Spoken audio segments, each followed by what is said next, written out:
عزیز دلم از زیاد وقت دنبال خوشبختی و نشاط در بیرون نگرد. این نشاط تو از فکر تو شروع میشه. فکر خوب که حال درونت خوب میباشه. اگه خودت دشمن خود شدی، فکرهای منفی رو شروع کردی، حالت بد میشه. بنابراین فکر یادتان باشه مهمترین جز در زندگی انسان است. اصلا فرق انسان با موجودات دیگه در قدرت تفکر است. دیگه نمیتونه فکر کنه، اما انسان فکر کرده میتونه.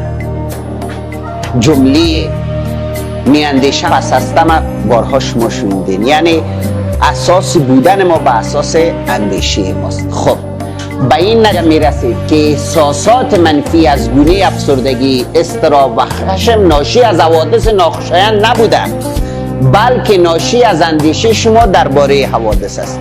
میگه زیاد وقتی حالمون مربوط حوادث بیرونی نیست، تفسیر و تحلیل ما از حوادث بیرونی حال خود خراب میکنیم. شما ببینین بعضی وقت یک قضیه واقع شده، از یک قضیه یک نفر غمگین است، یک نفر خوشحال است. اگر تنها گپ در خود از اون نتیجه گپ می بود، باید یک احساس می داشت، اما برداشت ما از اون احساس فرق می کنه.